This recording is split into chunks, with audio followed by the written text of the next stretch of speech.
Hi, welcome to lesson 17. This is a new section, storm hazards. You might be wondering where lesson 15 and 16 were. They were lessons that I did purely on tasks and PowerPoints and PDF files, which I've given to you.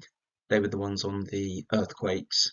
I had Kobe, Haiti, and the Asian tsunami on those ones. So this is the next section, storm hazards. So let's have a closer look at this. This gives a big clue to what dominates this one. And hopefully in your head you're thinking hurricanes, typhoons, tropical cyclones, tropical revolving storms, although you don't tend to use that one with this unit, not tornadoes. Although you can get tornadoes associated with this. And very iconic picture in the middle. You might recognize the middle bit. What's that I hear you say? Yes, the eye of the storm, and you can see the cloud is swirling. And if we're in the northern hemisphere, this would be rotating and rotating in an anti-clockwise direction. Huge. Some of these things are huge. So if I just activate the mouse, if you were to take the diameter, I think the world record would be something over 1,000 kilometers across. So this thing can cover a whole country. That was a world record. So I think probably 300 to 500 kilometers across is probably more of a regular occurrence. And there we go. Here's just a little slight animation here showing the rotation. It's very dynamic. They can intensify, they can de-escalate. That eye you see in the middle where you get the calmer weather, that can get bigger or smaller as well. So incredibly dangerous. And you can see some key threats here. I'll go through this more specifically, but basically you get flooding through extra rain. You can get like several months worth of rain deposited um, in the space of a few hours. That overloads the land, goes into the rivers. We get huge flooding. You also get coastal flooding. Um, and I would say probably the biggest threat is storm surges, which you can see this animation here, this news reporter demonstrating through the animation. It wouldn't rise that quickly. But you can see here in the lower photograph here or video what's happening. And the other threat is high winds.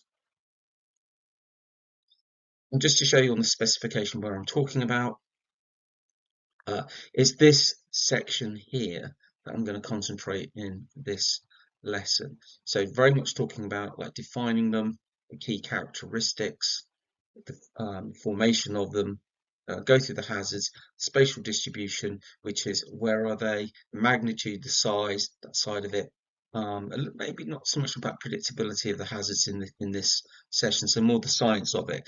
And then you can see down here, you go into the impacts. There's that primary, secondary. There's that SEEP formula: social, economic, environmental, political. And then you've got short-term, long-term responses. So you see the pattern here that's emerging when we have with the earthquakes, we saw with the volcanoes, following that similar theme. Where this deviates is that you must have two storms of contrasting areas. So typically you'd use an HIC, a wealthier country, and an LIC or an NEE, to be honest, just to show that you can examine the differences in terms of impacts and responses of two different parts of the world.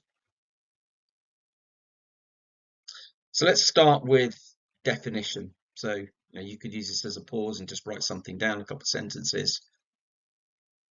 Just sort of pause momentarily while you think about that.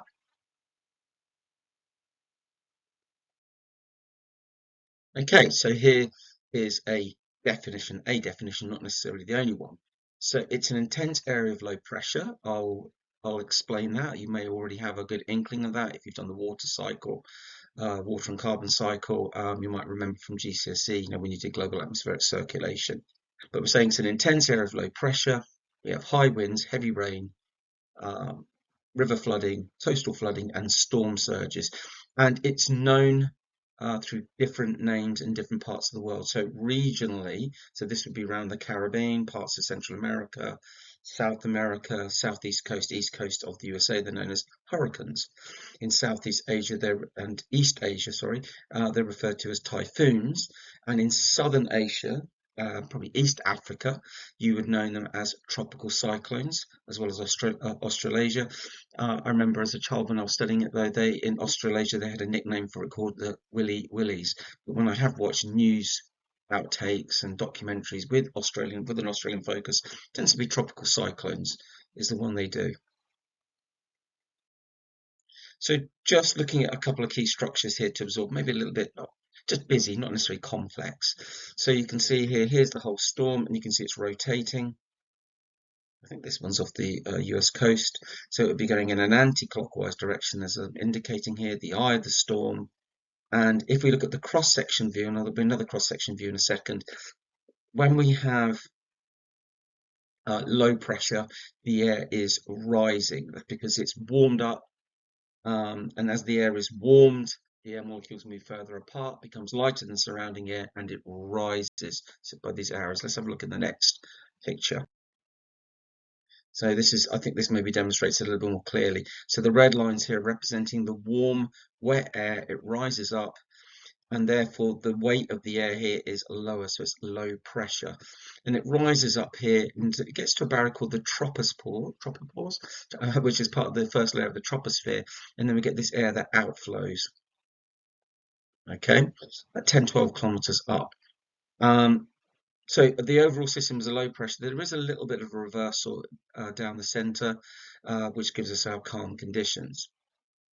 Okay, and then this one here, you can see the rotation of it. Now on the next slide, we'll focus on some of the key characteristics that you need to try and remember.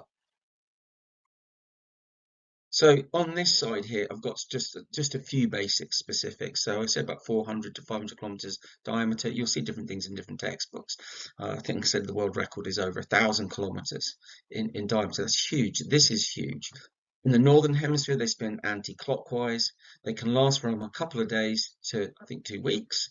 The eye of the storm is calm, and the storm walls, they're the bits like next to the eye, and you have like several others on the edge. That's where the conditions, the rain, the wind is the strongest. Okay. Now in this box here, you just got like some what is it? Not variables. Some characteristics. The winds within the hurricane can be as high as over 250 kilometers. That can do tremendous damage just in itself. There's the storm surge. This one in 2005, Hurricane Katrina, around New Orleans, 8.5 meters. So that's probably over 3 times the height of a normal room. Torrential means really heavy, and then you get like this. A landslide would be a secondary hazard. Of course, you have to have the right geology, maybe loose uncompacted soil. And there we go. We've got the lifespan, and then this one here just talks about the naming system, which I'll allude to a little bit later. Now, I put this one on here because I'm going to talk about the distribution, the spatial distribution of tropical storms. Okay, so just as a reference point, when you get maps and things like that, it's important that you know your basic geography because they're reference points. And I put this one on here because you often use these lines. So C is, and again, you could pause this and just write down A, B, C, D, E. C is the equator. That's the Tropic of Cancer. That's the Tropic of Capricorn. That's the Arctic Circle. And that's the Antarctic Circle. So they're reference points. And just to point out, again, as an A-level geographer, you should know your continents. North America, including Central America, South America, Africa, Europe, Asia, which is huge, the largest, Australasia, or sometimes known as Oceania, and then Antarctica. And when you're describing these things, remember with your analysis questions, which you'll see a very simple version of that in a moment, when you're doing your analysis, using reference points is important. So you might use words like central, northwest, coastal, in like describing your patterns. So let's move on to one particular map, quite a simplistic map. So I put down my acronym that I tell my students what to do in trying to remember how to analyze. Analyze is I'd say about 90 to 95% of the 6-mark questions. The first 6 markers work this way. So P is for pattern, T is for trend, E is for evidence, A is for anomaly, M is for data manipulation. There are other things like relationships, correlations, connections. This is just one resource, so it's very simplistic. And you wouldn't necessarily use all of this checklist for this, But let's again, if you're answering this, you're really doing a glorified description of where cyclones exist, tropical cyclones really should say. Okay, so it'd be descriptive, and you're painting a picture at A-level standard where you get tropical storms. So again, you can pause and have a go at doing that. Possibly welcome back. Now, so if I was doing this one here, I spot the equator. Now, just to make it clear, they don't form on the equator. Okay, you can see that band there. If we look at this blue area here, this is the zone they form in. This is where the conditions are warm enough. The red shows where they track in a particular year. This number here, 26, is the number in that particular year. So that will vary from year to year. So in this particular year, there were 9 formed. It can be much more. This year, there was 26. They would all be from the same year on this particular map. But going back to the description, one of the things I could say, they don't form on the equator. They form near to it. I think I've seen anything between 5 and 15 degrees north or south of the equator. Listen to that specificity. They extend maybe up to about 30 degrees north and 30 degrees south. Again, there's always the exception. Okay, you can say they're not found in the high latitudes. So this is a low latitude, by the way, high latitude, high latitude. Okay, they don't seem to extend over land very much, so they seem very much coastal. And then you could start naming regions, so like the Caribbean, Central America, east coast of the USA, on the east coast of South America, etc. And you've got these different patterns here that you can do. In terms of manipulation, in this particular one, you could manipulate some data purely based on this map. You would say that there is a high frequency of typhoons. You go 26 to 9, and you might go that's as much as 3 times. It's not quite, but nearly 3 times the amount of storms here as there are in this area here. So you could do that sort of manipulation. I mean, that probably fits twice into that, doesn't it? So you could say this, the frequency here is less than off the east coast of Africa. But this isn't necessarily like those numbers aren't a given each year in a year out, okay? But that's what you do with the analysis. I would go into the exam knowing that though, some of those things. So like if you're using it, if the focus of the essay was, purely on tropical storms, there may be an element of you describing the global pattern. I googled this, so this might be out of date now. Just gives you an idea. Look at the death toll in some of these. I mean, that's quite a recent one, isn't it? It doesn't have some of the more recent ones on this one here. It's gone for some big figure ones, and I'm sure this is missing quite a few. But the numbers of this can be absolutely huge. It's because it impacts a large area, and if the country is poor, tropical, low-lying, you get these huge areas that flooded, and a lot of people drown, buildings collapse, that side of it. I mean, look at that figure. If that figure is accurate, that's an unimaginably high figure. I mean, in terms of really to kind of take in. So these are potentially big killers, and they happen quite regularly. So what we have here is the Saffir-Simpson scale that is used. It's in miles per hour, so maybe I need to update that and get it into kilometers. I tried to stay with one system, but in this instance, I have failed miserably. So category 1, if the wind speeds reach this, you say it's category 1, 74 to 95 miles per hour. So if it was 100 miles an hour, that would be 160 kilometers per hour. Pretty strong winds. I've been in this. I was in Katrina when it hit Miami back in 2005. I experienced this definitely. Then the storm can intensify to this. So this would be well over 200 kilometers an hour, maybe 250 kilometers per hour, something along the lines of that. And this talks about the damage. Now, in the life cycle of a tropical storm, it will start as a 1, gear up to a 1, and then may progress all the way up to a 5. But also, it can fluctuate. It can go to a 3, drop down to a 2. It moves over warmer water, goes up to a 4 or 5. So it can literally go up and down the scale before it finally finishes. This isn't really quite so important.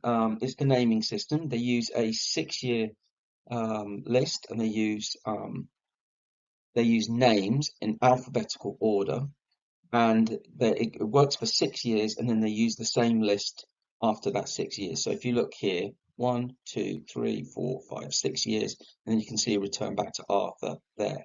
And the first storm that comes in that's seen as a tropical cyclone is named that storm. So in 2008, the first one was called Arthur, followed by Bertha, and etc., etc.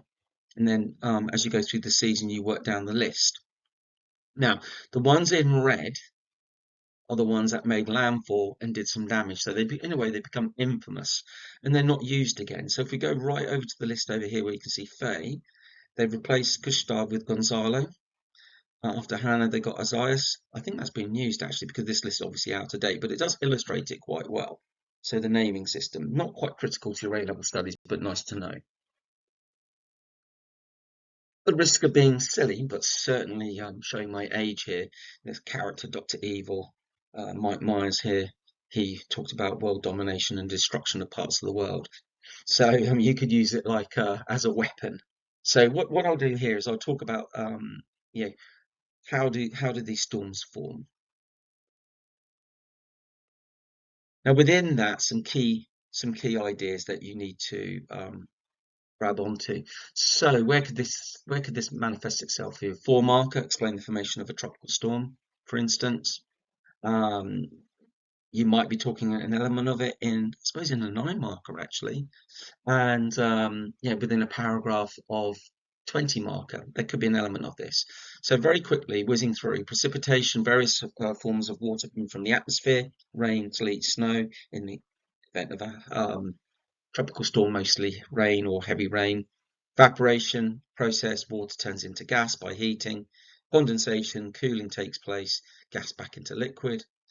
Gas form of water, air pressure, the weight of air, the equator, and the Tropic of Cancer, Capricorn, I talked about a little bit earlier, positions, imaginary lines that run around the world. Coriolis effect, to be honest, you don't even really need to understand it. The problem is trying to explain it. It takes up a bit of time. Um, and there are videos on it. You're never going to have to explain the Coriolis effect in the exam. You just need to understand what it does. So this is the where you look at with the Earth's spin around the axis, and for example at the equator, this might seem a bit strange. You're spinning, rotating at a much faster rate than you do as you travel north or south towards the pole. And what that creates, it creates a distortion effect on both the atmosphere as it moves and on the waters as well. Trade winds, these are winds that return back to the equator from around about, what's it, 30 degrees north or south. They also play an important part.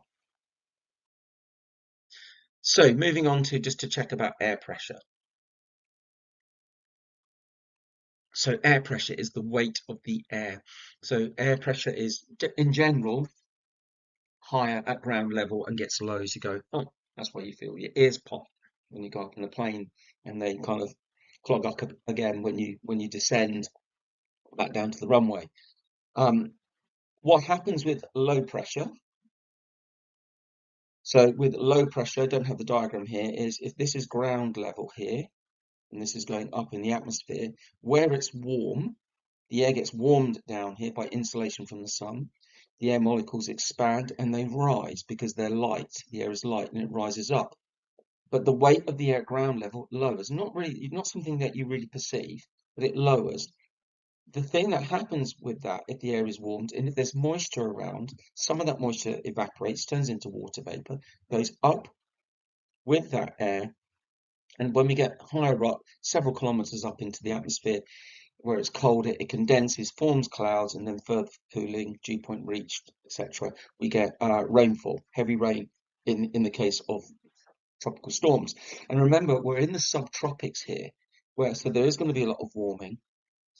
There's the potential for the air to rise, and air moving is wind. So now start to think maybe what's going on here. So on this one here, I've got some of the conditions that you need. Now, they're not full explanations necessarily, so I'll elaborate them, but they're good prompt points for you to remember to revise for exam. So one of the things that you need for a tropical storm to form and move, if it was that easy, they would be happening all the time. So that you do need a certain set of conditions to arise and stay consistent for it to develop. Then it gets its own, I suppose, life force and can actually draw in more heat from the surrounding area. But you need warm water. Okay.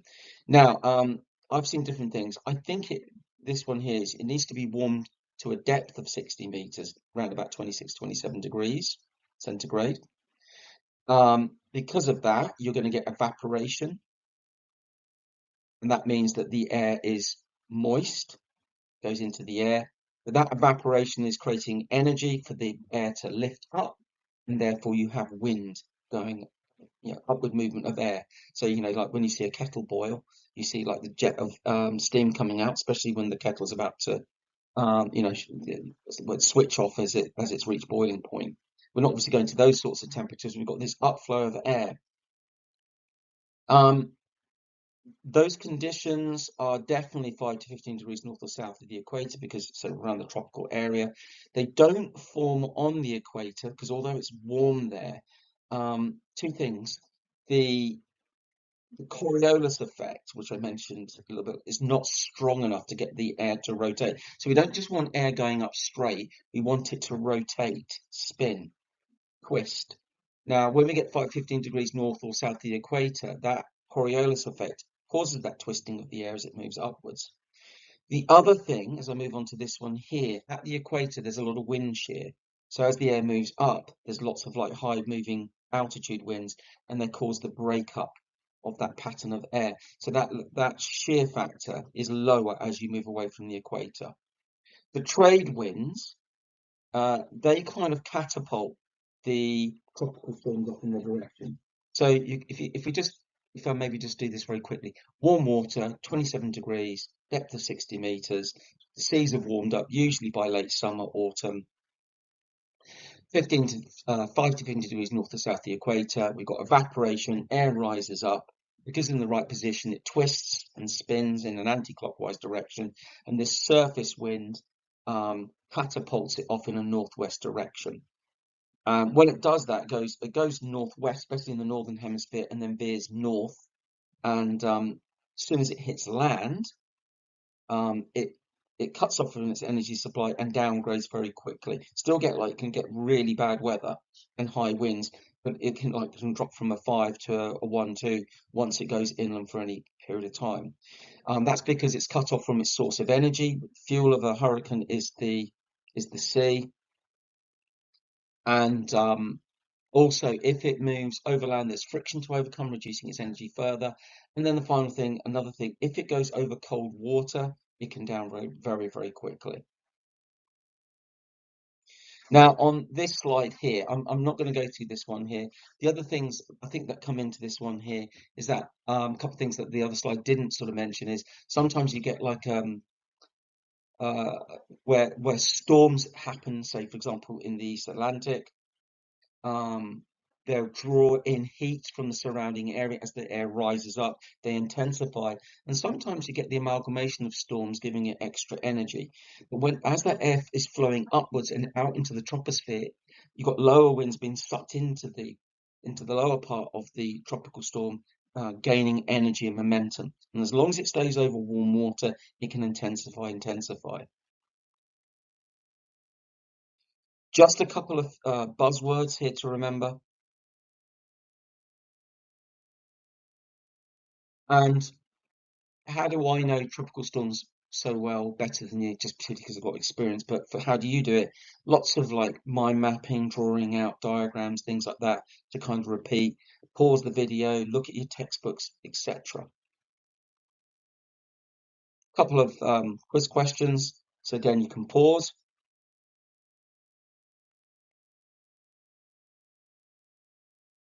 Okay, so answers. Air rises in a low pressure system is true. Hurricanes are found in the Indian Ocean is false. They're found in the Atlantic because that's the regional name. So if you're saying the Indian Ocean, you're more likely to say tropical cyclones. Typhoons can occur at high latitudes, not at the moment because it's too cold. So you're getting towards like 50, 60, 70 degrees north or south of the equator. It's too cold there. Tropical cyclones have been found around Australia. Yes, they can, especially the north. The eye of a hurricane signifies calm weather. That's true.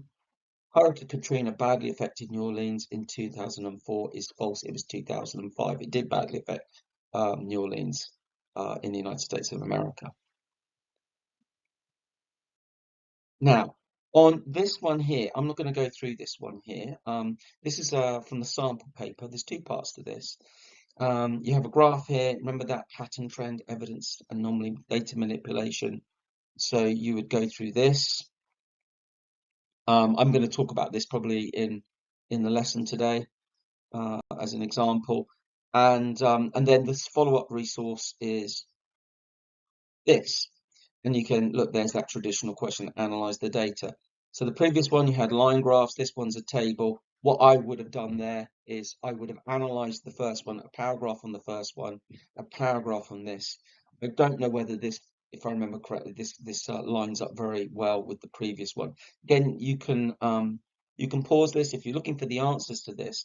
You go on the AQA website, and on the sample papers, there's two sample papers, if I remember rightly. It might be the second one this came up on. In the mark scheme, it goes through the sorts of things that you should be looking for.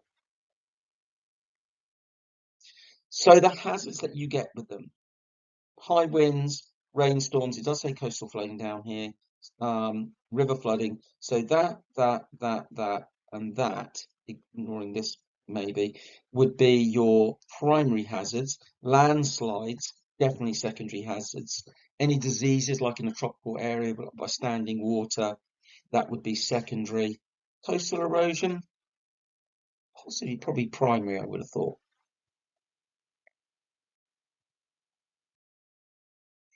So going on to this thing called a storm surge. So I'll use the next slide here, but this is more sort of symbolic to show this. So the same picture there, this one a bit more of a close-in. So if we use the top picture here, remember the air is flowing upwards. Now, a couple of things take place. When the air moves upwards, believe it or not, some of the weight comes off the sea, allowing it to slightly rise, okay? And the outflow of the air into the troposphere also has like a syringe-like effect, you know, when you pull the syringe, maybe sort of not sucking the water up, but reducing the pressure on it. So there's a slight doming of the water. The other thing is, if you notice, this is moving in this direction, or in this one, the opposite direction, the same principle, and it's going into shallower and shallower water. The winds generally, because the overall entity of the tropical storm is probably, the whole thing is probably moving across the sea about 20, 30 kilometers per hour. The winds within it, obviously, hugely faster. So the winds are pushing the water this way anyway, so like a sloshing effect. And what happens is the front edge starts to go into shallower and shallower water, slightly domed up anyway, and it moves slower, but the water behind it starts to pile up. So what we get is this very long wavelength. So rather than the classic surfing wave, which is a very narrow wavelength, you've got this body of water that's like slowing down as it gets friction with the seabed. Water piles up. So what happens is when it hits the land, you get this wave hit and a huge body of water coming in behind it. Now, with a tropical storm, that can be slightly more incremental, whereas with the tsunami, it tends to be like maybe one, two, three, sort of several large waves coming in. There are examples, like for example, with Typhoon Haiyan in 2013, that behaved more like a tsunami, and this can cause tremendous damage. These storm surges, I think the world record is about 14 meters, so that's probably maybe 6 times the height of a traditional room. So just to give you something, you know, just look up into at the ceiling. I think both of these are the United States of America. I'm not 100% sure. And this has gone over a barrier island, so it just overtopped it because it's very low lying, and it can cause tremendous damage. It's not just that it can kill people. You know, it damages property, infrastructure, put things out of action for many months. I always find it incredible when I'm just like the United States of America, that these areas are up, back and running in like 1 or 2 years. Tragically, though, even in the United States of America, New Orleans, there's still no-go areas where they just haven't. They they're so poor anyway. These areas they just haven't. They've never recovered. So anyway, let's wrap this up. I'm going to go to the last bit here. So these are the two questions that I would get you to answer. They're point marks, and again, I'll do this in a subsequent lesson with you, or I'll set these for sort of homework. But they're point marks. So, and remember, every time you do a sentence, you want to think, does it count? Does it count? It's not like a paragraph for an essay where you might build a little bit here. Every sentence counts, and the time is of essence. Okay. Anyway, so next lesson, what I'll do is I'll go through, um, just recap on some of the impacts. I'll go through the responses um, as well, and then after that, then subsequent lesson, I'll set up like case studies that you might want to use. Okay, thanks very much for listening. I'll see you next time.